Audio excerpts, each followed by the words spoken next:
Siapa yang harus in? Bung Toel, bagaimana menilai seorang pelatih di satu momen pertandingan? Saya mengkritisi STY 2022 akhir, periode akhir. Kalau seingat saya September bulannya, tapi lalu AFF 2022 yang gagal juga. Terus 2023 baru. Karena periode ketua umumnya kan beda.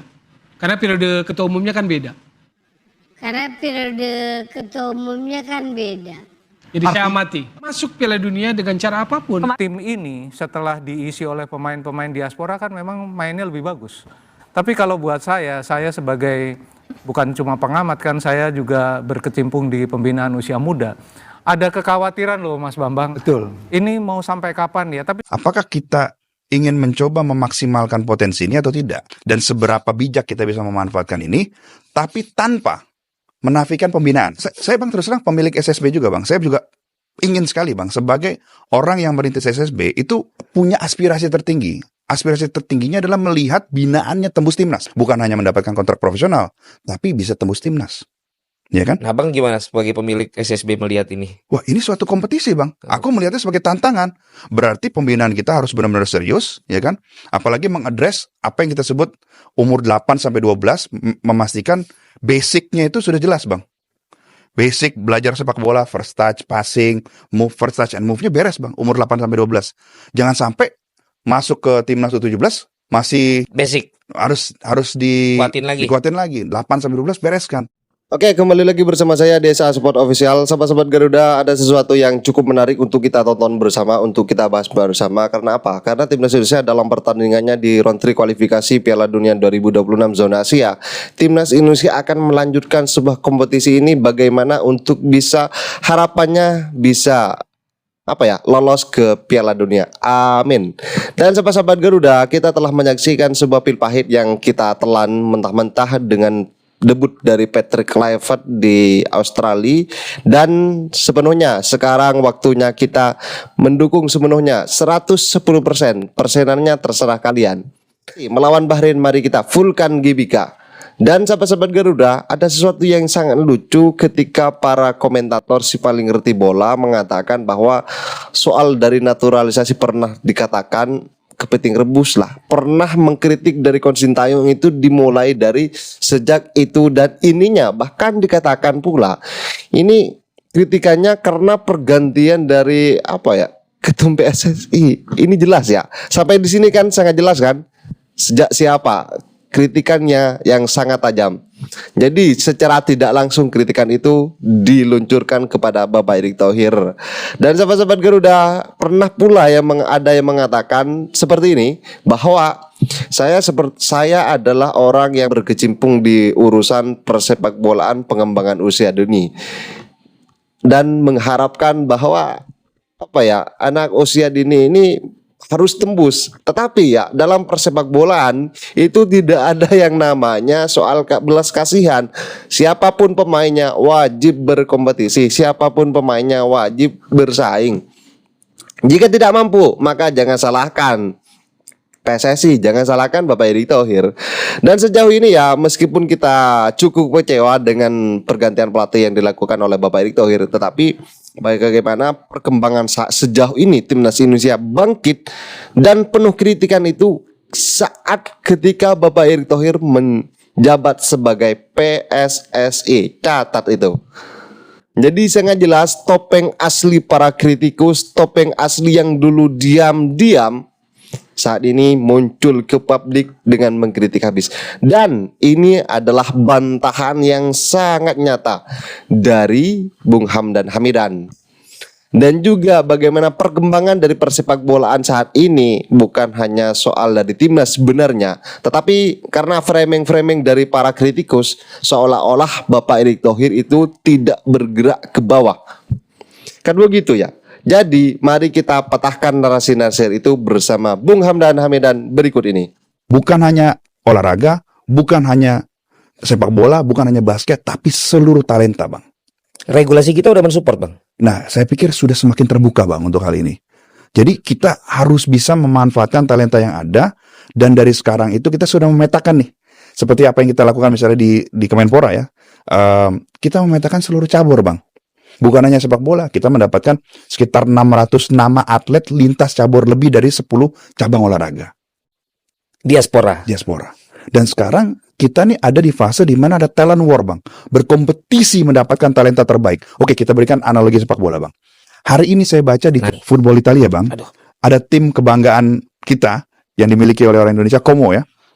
Iya, di Bang. Italia. Saya bangga sekali tuh ada pemilik pemilik Indonesia di kebetulan saya fans Liga Serie A, Bang. Apa Abang klubnya? Inter, Bang. Aku bilangin kalau klub kita boleh mendua, Bang. Oke, tapi kalau timnas cuma bisa satu, Bang. ya kenapa Bang?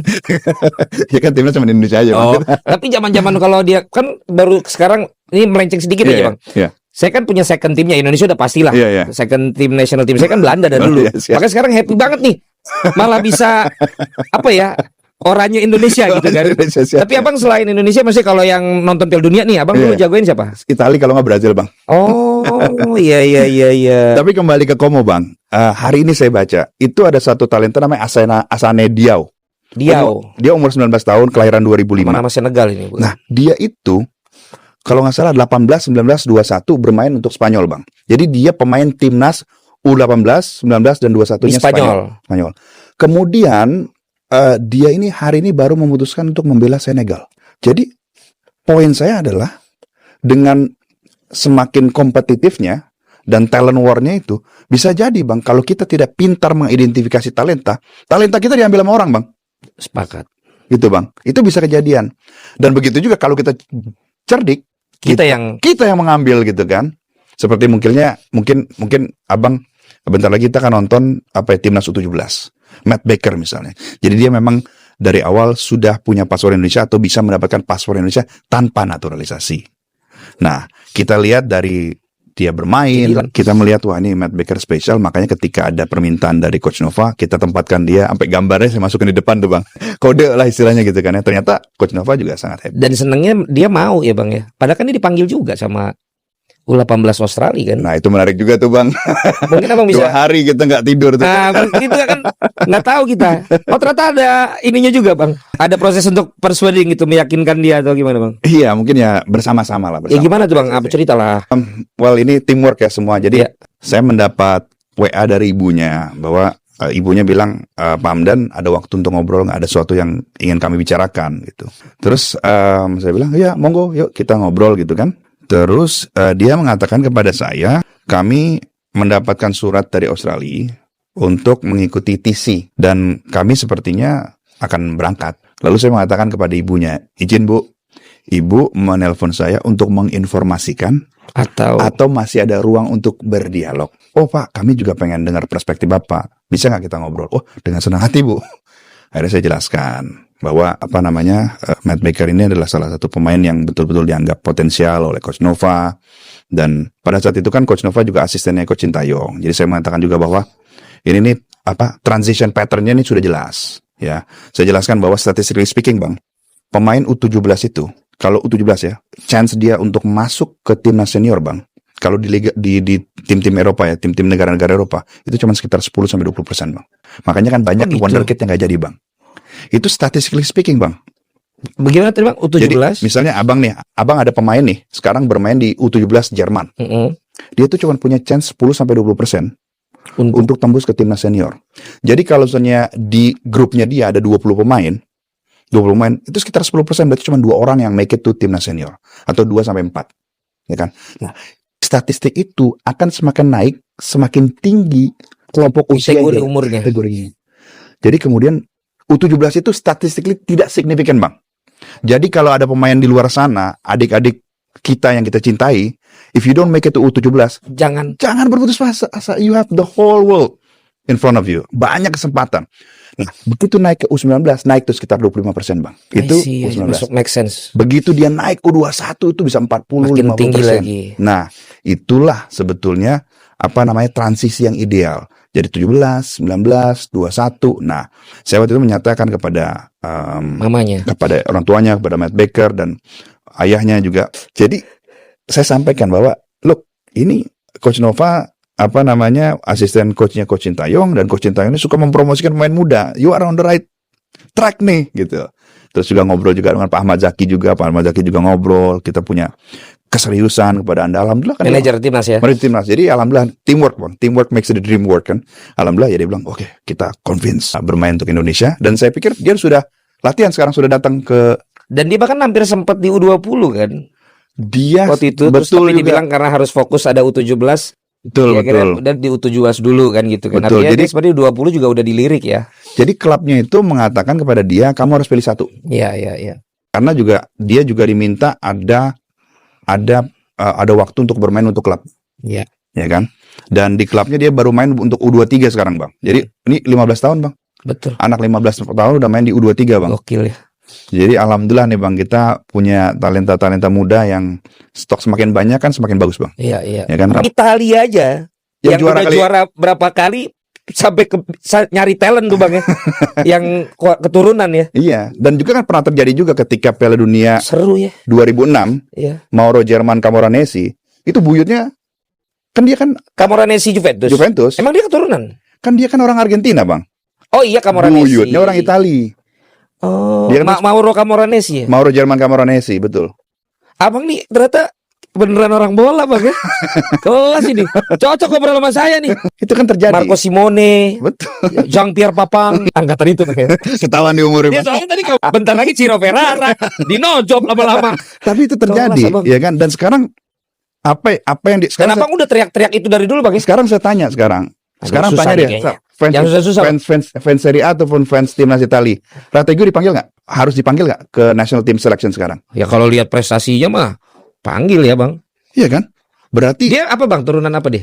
Argentina Setengahnya apa? Italian. Oh, Argentina juga. Betul. Jadi sekarang nih ini yang terjadi. Nah, satu lagi kalau nggak salah Castro dari Bologna tuh, itu juga kalau nggak salah dual paspor tuh. Striker dari Bologna. Italian itu. War juga. Nah, ini Kan sama juga masih ini Bang kalau di Spanyol Bang. Si Inaki siapa? Inaki Williams. Ya kan? Brothers kan? Bener, Bang. Yang satu Spanyol, satu kan tetap di negara satunya tuh. Betul. Tapi intinya bisa kayak gitu Bang ya. Bisa kayak gitu karena contohnya gini, Bang. Williams Brother kan tuh. Contohnya ketika Maroko yang sukses itu. Maroko itu kan awalnya pelatih kepalanya itu kan dicemooh, Bang. Ghana Bang, tadi maaf Bang. Williams Ghana. Williams Ghana ya. Si itu juga Bang Ghana Bang. Striker Belanda siapa yang main di Brasil sekarang? Ya sekarang Boateng Brothers, Bang. Yang satu bela Jerman. Iya. Iya benar-benar. Ya kan Kevin Prince sama Jerome Boateng kan kayak Iya, gitu. kayak gitu lah ya. Nah, contohnya kemarin lah yang jelas di depan mata kita, yaitu apa yang dilakukan oleh Maroko, yang disebut milkshake Maroko. Milkshake. Ya kan, Achraf Hakimi lahir dan besar di Spanyol, Bang. Iya, bek kanan itu ya. Iya kan? Kemudian dia memilih Maroko.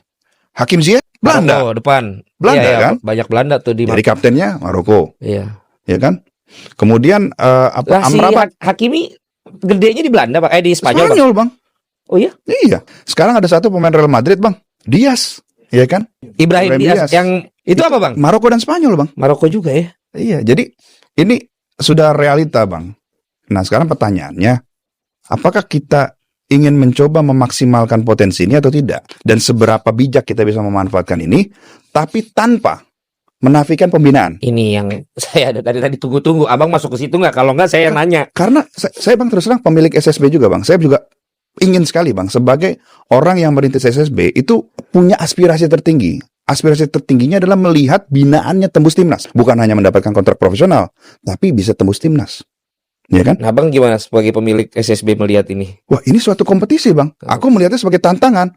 Berarti pembinaan kita harus benar-benar serius, ya kan? Apalagi mengadres apa yang kita sebut umur 8 sampai 12, memastikan basicnya itu sudah jelas, Bang. Basic belajar sepak bola, first touch, passing, move, first touch and move-nya beres, Bang. Umur 8 sampai 12. Jangan sampai masuk ke timnas U17 masih Basic. harus Kuatin lagi. dikuatin lagi. 8 sampai 12 bereskan. Kalau 13 sampai 15, kalau saya boleh mengutip gurunya Abang, Johan Cruyff, itu adalah momen di mana teknik dan taktik diperdalam. Kalau kata Johan Cruyff kan, taktik is knowing where do you need to put the ball. Ya. Tapi teknik is how you are able to deliver the ball to that position. Emang kelas tamu gua nih. Ya Dan kan? dia juga bilang kan sepak bola itu simple, tapi orang susah main bola yang simple. Iya kan? Jadi ini umur 13-15 kebetulan kita juga main di insya Allah tim kami akan main di Barati, akan main di Top Youth kan. Ya itu kita udah mulai bagaimana memahami taktik. Bolanya tuh harus dilempar kemana, diarahkan kemana. Ya. Dan teknik itu yang bisa memastikan Kan sampai tuh bola ke sana gitu kan. Saya waktu itu ngomong sama salah satu pemain bola lah. Jadi dia melihat bahwa ini persaingan dengan ada pemain-pemain keturunan juga. Tapi akhirnya dia bilang begini, cuman kalau dipikir-pikir saya kesimpulannya saya jadi kayak salah lahir nih. Kata dia, saya kan nggak tahu mau lahir di mana. Kalau saya dapat fasilitas dan jenjang pembinaan yang didapat di luar yang sudah maju, dengan saya yang mendapatkan itu yang di sini yang menurut dia banyak yang harus perbaiki, itu yang membuat pemain-pemain kita ketinggalan. Berarti kan memang harus ada secara fasilitas dan juga pembinaan ini harus memang makin jelas kan Bang? Betul. Dan pembinaan itu adalah kerja gotong royong. Jadi ya federasi, pemerintah, kemudian civil society lah, oke. Kita yang terlibat gitu ya kita harus contribute Bang. Iya. Karena gini Bang, aku kasih gambaran. Aku pernah ketemu sama Mas Rizky Ridho. Aku tanya sama Mas Rizky Ridho, Mas, waktu kamu umur 13, 14, kamu 1 tahun main berapa game? Yang serius ya? 20 game Pak maksimum. Kita tanya sama pemain Atletico Madrid development ya, belum yang elit nih. Umur 13-14. Bisa 40 game Bang. Pertandingan Bang.